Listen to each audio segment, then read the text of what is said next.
ეს არის დღის არხი რადიო იმედზე ზაზა ჭიტანაოსთან ერთად დღის აქტუალური თემა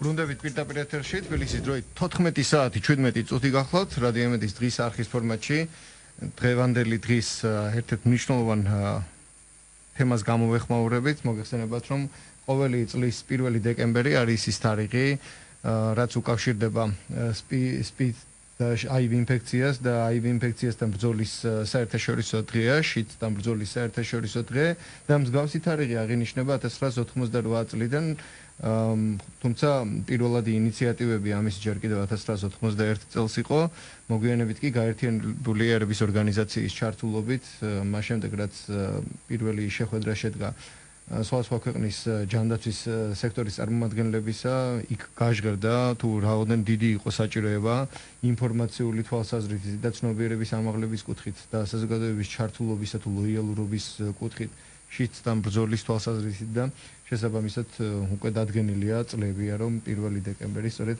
ამ მოვლენას ამ თარიღს უკავშირდება და ჩვენ სტუმართან რომელსაც ახლა ტელეფონით გავესაუბრებით მაია ცინცაძესთან ცენტრის ექიმთან ეპიდემიოლოგთან ერთად ვეცდებით გავარკვიოთ თუ რა პირობებში აღინიშნება მაგალითად საქართველოში პანდემიის ფონზე მსგავსი თარიღი და როგორია ამ მიმართულებით სტატისტიკა და რა რეალობა გვაქვს ხაზზე არის რამდენადაც მატყობინებენ ქალბატონი მაია მოგესალმებით ქალბატონი მაია მადლობა რომ ახერხებდა გვერდობით პირდაპირ ეთერში. პირველ რიგში თუ შეგიძლიათ გითხრათ შიდთან ბრძოლის საერთაშორისო დღე 1 დეკემბერი წელს ჩვენ გვაქვს აი ეს პანდემიურ რეჟიმში და როგორ აღინიშნება და მე უკვე ვისაუბროთ იმაზე თუ რა მდგომარეობა გვაქვს ამ მიმართულებით ქვეყანაში.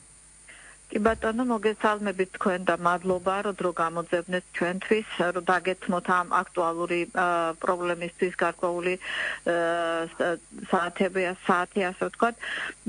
მინდა გითხრათ რომ ასევე მივესალმები რა თქმა უნდა ჩვენს მსმენელებსაც თქვენ სწორად აღნიშნეთ რომ 1998 წლიდან მოყოლებული მსოფლიო ყოველწლიურად აღნიშნავს 1 დეკემბერს როგორც შიდთან ბრძოლის მსოფლიო დღეს და ამ დღეს ჯანდაცვის მსოფლიო ორგანიზაციასთან ერთად ერთიანდება სამოქალაქო საზოგადოებაც, როდესაც ხდება ყურადღების მიქცევა თვითონ საზოგადოების, სახელმწიფოების, ქვეყნების მთლიანად აი ამ პრობლემის მიმართ და ადამიანები მთელ მსოფლიოში ერთიანდებიან, რომ გლობალური სოლიდარობა და თანადგომა გამოხატონ სწორედ აი შიდსით მცხოვრები ადამიანების მიმართ.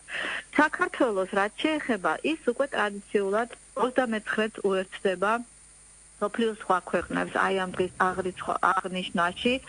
თქვენ მოგეხსენებათ COVID ინფექციამ პრაქტიკულად გადაფარა არა მარტო აივ-შიდსი, არამედ სხვა ინფექციები თუ დაავადებები, მაგრამ მაინც ესე იგი მინდა გითხრათ რომ აივ-შიდსი კვლავ ინარჩუნებს თავის აქტუალურობას, კვლავ მწვავედ დგას ის მთელ მსოფლიოში და ძირითადი საკითხები რაც არის და იდგა ასე ვთქვათ ამ დაავადებასთან მიმართებაში ეს კვლავ და კვლავ დგას.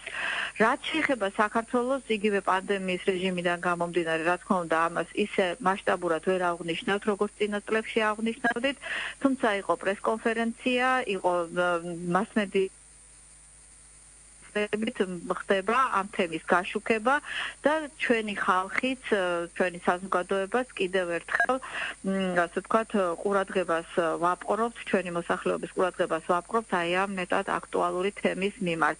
მარტო COVID-ი არ გახლავთ პანდემია, მინდა გაგახსენოთ, რომ HIV ინფექციაც პანდემიაა. დიახ. ქალბატონო მაია, ჩვენ მაშინ, როდესაც HIV ინფექცია 80-იანი წლების მეტწილად მეორე ნახევარში უკვე დასაგები გახდა ექიმებისთვის თუ რაოდენ რთული პრობლემა იყო სამედიცინო თვალსაზრისით და ეს ესმოდათ იმ ერთეულებს რომლებიც სამწუხაროდ რომელთა ორგანიზმიც გაეცნო ამ ინფექციას და მის ვერაქ შესაძლებლობებს და შემდეგ უკვე ჩვენ გვახსოვს ერთგვარი ტაბუირებული თემაც კი იყო რომ HIV ინფექცირებული ადამიანი, შიდსის ინფიცირებული ადამიანი ასე ვთქვათ საზოგადოებაში ერიდებოდა ამ ყველაფრის ფერზე საუბარს და მოკლედ ტაბუირებული ერთგვარი თემა იყო. ასეა. ეს ახლაც ასე გრძელდება მსგავსი რამ.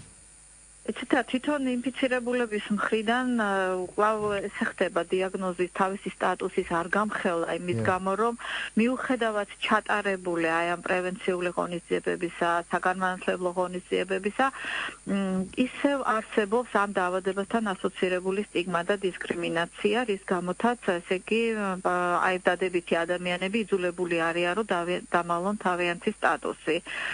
ამისთვის საჭიროა რა თქმა უნდა ის რომ ხშირად მოხდეს ინფორმაციის მიწოდება ჩვენი მოსახლეობისათვის რომ ეს დაავადება არ გადადის საერთოდ გზით და ესეთ ყოველდღიური საყოფაცხოვრებო თუ სოციალური კონტაქტებით ურთიერთობა ამ ადამიანებთან არანაირ რისკს და საშიშროებას არ წარმოადგენს და ამიტომ უნდა მივცეთ ამ ადამიანებს თავისუფლად გამოხატვის საშუალება, რადგანაც დინც მკურნალობაზე იმყოფება, მათ ორგანიზმში ვირუსი პრაქტიკულად ნოლის ტოლია, მათი იმუნიტეტი რეაბილიტირებულია და ასე ვთქვათ, ისინი ავად აღარ ხდებიან და წარმოადგენენ საზოგადოების სრულფასოვან წევრებს.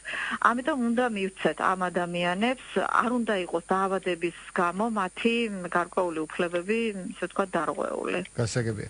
ქალბატონ მაია, მაშინ როდესაც გასული საუკუნის 80-იან წლებში ეს თემა სამედიცინო სფეროსთვისაც სამედიცინო ბრძოლის თვალსაზრისით აქტუალური გახდა და ტექნოლოგიის განვითარებასთან ერთად სხვადასხვა შესაძლებლობები მოიტანა. დღეს ამ ინფექციასთან ბრძოლა როგორია? საბოლოო დამარცხებით ძალუძს მედიცინას მისი განადგურება თუ მართვის რეჟიმში გადაყავს დაავადება? მოკლედ პროგრესი ტექნოლოგიური რა დონით წაადგა აი ინფექციასთან ბრძოლას? მადლობა, ძალიან საინტერესო შეკითხვა, რადგანაც ყველას ძალიან აინტერესებს ეს თემა, რომ როდის დავამარცხებთ აი ინფექციას, რომელიც უკვე გასული საუკუნიდან მოსდევს მთელ მსოფლიოს, ხო?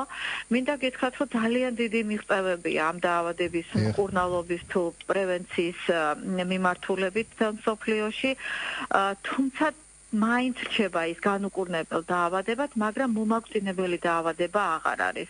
იმის გამო რომ შექმნილია პრეპარატები, რომლებიც არა მარტო ახანგრძლივებენ სიცოცხლეს, არამედ სიცოცხლის ხარისხიც გაუმჯობესებულია ასეთი პაციენტების, როგორც გითხარით, ისინი თუ მკურნალობაზე იმყოფებიან, აბსოლუტურად ჯანმრთელები არიან პრაქტიკულად და სრულფასოვანი წევრები გახლავთ საზოგადოების. უბრალოდ ჩვენი ყველაზე დიდი პრობლემა დღეს გახლავთ გამოუვლენელი შემთხვევები. საქართველოს მონაცემებით დაახლოებით 35%-მა არ იცის საკუთარი სტატუსის შესახებ, იმიტომ რომ ეს დაავადება წლების განმავლობაში მოგეხსენება თუ სიმპტომოთ მიდის და შეიძლება ადამიანმა არც იცოდეს, რომ ეს ვირუსი მატარებელია. ამიტომ სასურველია, რომ წელიწადში ერთხელ მაინც მოხდეს აი ტესტირების ჩატარება, რადგან თუ ადამიანი ვირუსი მატარებელია, ეს მარტო შიცის დროს ხო არ არის ასე. ყველა დაავადების დროს ესეა, რომ რაც უფრო ადრეული დიაგნოსტიკა ხდება და ადრე ვიწყებთ შესაბამის მკურნალობას, შედეგები არის ძალიან კარგი. ასე რომ პროგრესი ძალიან დიდია. ჩვენ ველოდებით 2030 წლისათვის რომ უნდა დასრულდეს ეს ეპიდემია მსოფლიოში და იმედია რომ ამ პერიოდისთვის COVID ინფექციაც და მანამდეც რას ამბობთ ახლა 2030 წლამდე მესმა დაგვიფაროს, უფრო ადრეც ეს ორივე პანდემია უნდა დამთავრდეს მსოფლიოში. გასაგებია და ბოლო კითხვა, კორონავირუსი იმდენად ვერაგი და რთული აღმოჩნდა, რომ საზოგადოების ყველა წევრისთვის ნაცნობი თემაა, ბევრის ორგანიზმაც პირადად გაიცნო ამასობაში და მოკლედ პანდემიაც გამოაცხადებინა, მოკლედ ჯანდაცვის მსოფლიო ორგანიზაციას იმ დონეზე გლობალური იყო. აი ინფექციაც როგორც ინფექცია გარკვეულწილად რაღაც კუთხით როგორც ინფექციის სტატუსით მონათესავეა და ვირუსის სტატუსით მონათესავეა უხეშად თუ ვიტყვით ვირუსთან. ხო, აი ამ კითხვა მიმყავს საით კორონავირუსის აი ამ გლობალურმა პრობლემამ და ვირუსის ვერაგის შესაძლებლობების დემონსტრირებამ აი ინფექციასთან ბრძოლის თვალსაზრისით შეიძლება რომ გარკვეული ტიპის დახმარება გაუწიოს მედიცინას იგივე საზოგადოებაში ცნობიერების ამაღლების თვალსაზრისით და პრევენციულად იგივე რას თქვენ ბრძანეთ წელიწადში ერთხელ მაგალითად ტესტირების გაკეთება, აი ამ კულტურის ჩამოყალიბების კუთხით თუ შეიძლება აი ეს ზოგიჭერი მარგებელიას პრინციპით რაღაც კუთხით წაადგეს შიფსაიმ ბრძოლას. შეიძლება, არ არის გამორიცხული, რა თქმა უნდა, ეს ორივე ინფექცია ვირუსული ბუნებისაა, ვირუსის წარმოადგენს, თუმცა განსხვავებული გადაცემის გზები აქვს საბედნიეროდ, ესე იგი და შესაძლებელია რომ გარკვეულწილად ესე იგი პრევენციული ღონისძიებები, ეპიდემიოლოგიური ღონისძიებები მიმართული იყოს როგორც ერთი, ასევე მეორე ვირუსის დასამარცხებლად. თუმცა მინდა გითხრათ რომ აი შიცის შემთხვევების აი როგორც საზოგადოებრივი ჯანდაცვის, ესე ვთქვათ, საფრთხის შემცირება გარკვეულწილად დამოკიდებულია რა თქმა უნდა თუ იმაზე როგორ დაამარცხებს მსოფლიო COVID-19 პანდემიას. დამოკიდებული ვართ გარკვეულწილად და იმედია რომ COVID-19 დამარცხდება ძალიან ესე ვთქვათ აქტიურად და ეს გამოიწვევს თავისთავად შემდეგ გააქტიურებას შიცის მიმართულებითაც და ამ ორივე ინფექციის დასრულებას მთელ მსოფლიოში. გასაგებია და გიერთდებით ჩვენ სამსურვილში და მადლობას მოგახსენებთ იმისთვის რომ გამონახეთ დრო და მოგვაწოდეთ ინფორმაცია ამ თემაზე. მადლობა თქვენ. მადლობა რადიოს მსმენელს შევახსენებ რომ ჩვენ მაია ცინცაძეს შიცის ცენტრის ექიმს ეპიდემიოლოგს ვესაუბრებოდით. კიდევ ერთხელ შეგახსენებთ რომ ყოველი 1 დეკემბერი გახლავთ შიცთან ბრძოლის მსოფლიო დღე. დღის აქტუალური თემა.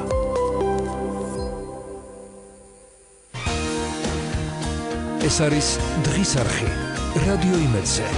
ზაზა ჭიტანაოსთან ერთად.